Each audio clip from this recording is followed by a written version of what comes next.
بعض لوگ یہ پوچھتے ہیں کہ اب میلاد کے اوپر اگر کوئی گھر میں کھانا بھیج دیتا ہے، بھئی جو کھانا لے کے آئے اس سے پوچھیں کس کے نام کی نیاز ہے، 10 محرم کا کھانا ہو، 11ویں کا کھانا ہو یا میلاد کا کھانا ہو، جو لے کر آئے اس سے پوچھیں کس کے نام کا ہے۔ اگر وہ کہنا اللہ کے نام کا ہے تو لے لیں اور کھا لیں، کوئی مسئلہ نہیں۔ اور اگر وہ اللہ کے سوا کسی اور کا ذکر کرے پھر بھی اس سے پوچھ لیں۔ بعض اوقات لوگوں کو بتانے میں وہ کہہ دیتے ہیں نا عبد القادر جیلانی کی 11ویں ہے، وہ کہیں کہ ان کے نام کی ہے یا اللہ کے نام کی ہے اور ان کو ثواب پہنچانے کے لیے، یعنی اگر بریانی کھانی ہے تو پھر پوری تحقیق کر لو۔ تو انشاءاللہ آپ کو سارے مسلمان یہی کہیں گے کہ یہ ثواب پہنچانے کے لیے۔ تو میت کی طرف سے ایصال ثواب، صدقہ اور خیرات کا جو کھانا ہے وہ آپ کھا سکتے ہیں، آپ اس ایکٹیویٹی کے بارے میں کہہ سکتے ہیں، کھانا حرام نہیں ہوگا، اس ذہن میں رکھیے گا۔ کھانا اپنی جگہ حلال ہی رہے گا۔ یہ کرنا کہ کھانا لے کے اوپر کبوں کو ڈال دینا یا نہ لینا، غصے کا اظہار کرنا، اس طرح کرنے سے میرے بھائی کوئی تبلیغ نہیں ہونی ہے۔ یہ تبلیغ کا اچھا موقع ہے، کوئی لے کے آ جائے تو اس سے پوچھیں بیٹا یہ کس کے نام کا ہے، اس کو کم از کم تبلیغ کریں، اللہ کے نام کا ہے۔ یہ تو بریلوی، دیوبندی، اہل حدیث، شیعہ سارے ہی مانتے ہیں کہ اللہ کے سوا کسی اور کے نام کا کھانا نظر نیاز منع ہے، اس پہ تو کوئی دوسری رائے ہی نہیں ہے۔ وہ تو کہتے ہیں ہم اصالہ ثواب کے لیے کرتے ہیں، لیکن اگر اصالہ ثواب کے ساتھ کسی کا یہ جڑ گیا ہے کہ ہم اگر 11ویں کے موقع پر داتا دربار کے اوپر دودھ نہیں چڑھائیں گے تو ہماری بھینسیں دودھ دینا چھوڑ دیں گی، تو سر یہ تو پھر بہت آگے بات چلے گی نا۔ ایسے لوگوں کو تو کہنا چاہیے کہ میرے بھائی آپ تجدید ایمان کریں، آپ کا کیا عقیدہ ہے؟ اگر اسی بنیاد پہ آپ نے دودھ ماننا ہے، میرے کہنے پہ آپ نہ دودھ دو، بھینسیں انشاءاللہ دودھ دیتی رہیں گی۔ باقی وہ جب بھینسوں نے جس پیریڈ آف ٹائم میں دودھ نہیں دینا ہوتا اس میں تو انہوں نے نہیں دینا۔ کوئی لے جاؤ نا اس طرح کی بھینس جیڑی بولی تے آئی ہے، انہوں داتا دربار پھیرو تو دودھ صحیح دے تو پھر منیے نا۔ آپ جائیں آسٹریلیا میں دیکھیں، نیوزی لینڈ میں دیکھیں، ایک شکل کی بکریاں، ایک شکل کی گائیں یوٹیوب پہ ویڈیوز رکھی ہوئی ہیں، کتنا دودھ دے رہی ہیں۔ آپ کے سارے بزرگ مل کے بھی ایک بھینس سے اتنا دودھ نہیں نکال سکتے جتنا وہ نکال رہے ہیں، تو انہوں نے کیوں نہیں بزرگ مند ہے؟ اتنی خوبصورت گائے بھینس ہے، یہ ایک ٹیکنالوجی ہے، اللہ تعالیٰ نے انسان کو طے کروا دی ہے۔ دنیا بقدر ایفرٹ ہے، جو کوشش کرے گا اس کو ملے گا۔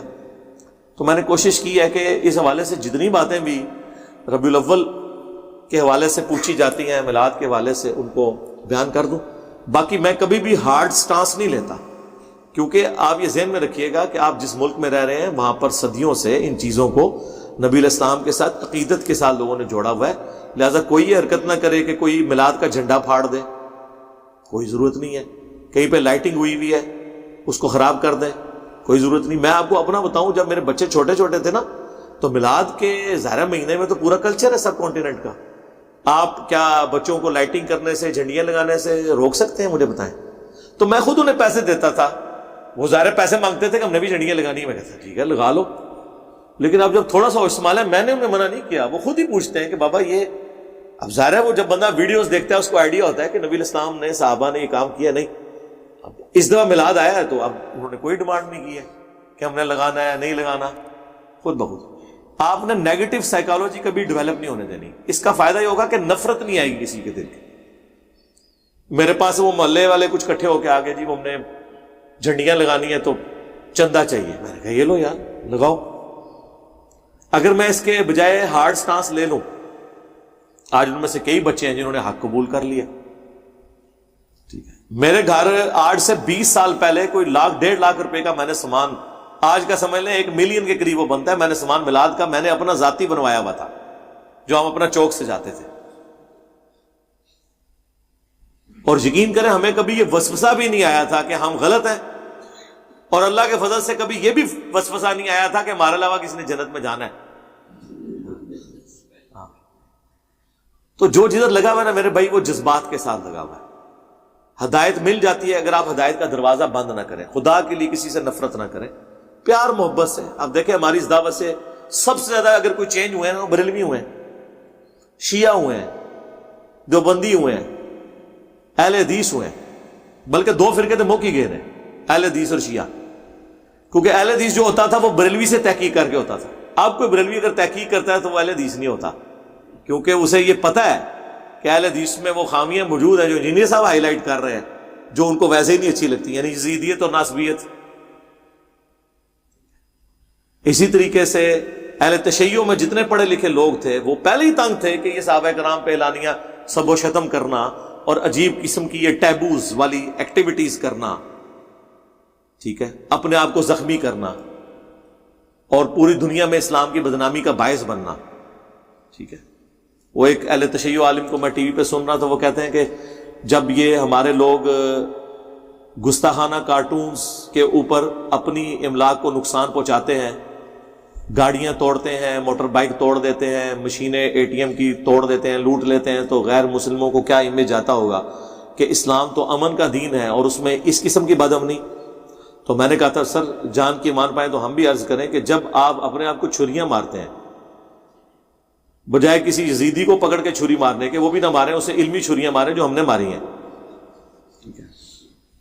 آپ اپنے آپ کو چھریاں مارتے ہیں، آپ کوئلوں کے اوپر ماتم کرتے ہیں، اب آپ نے مٹکے توڑنے شروع کر دیے، اپنے علماء آپ کو کہہ رہے ہیں کہ یہ کیا حرکتیں کر رہے ہو،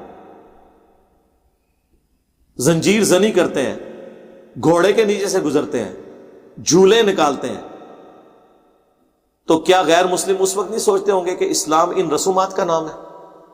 اس وقت اسلام کی بدنامی نہیں ہو رہی ہوتی؟ تو جو ڈاکٹرن آپ بنا رہے ہوتے ہیں ذرا اس کو دوسرے اعتبار سے دیکھیں کہ یار یہ کیا اسلام کی تعلیمات یہ ہیں؟ کیا اسلام اس چیز کا نام ہے کہ سال کے بعد ربیع الاول کے مہینے کے اندر لوگ نکل آئیں باہر، سال کے بعد محرم کے مہینے کے اندر لوگ نکل آئیں باہر، یا رمضان کے مہینے کے اندر نکل آئیں باہر؟ اسلام تو ایک پورا ایک پیکج ہے نا۔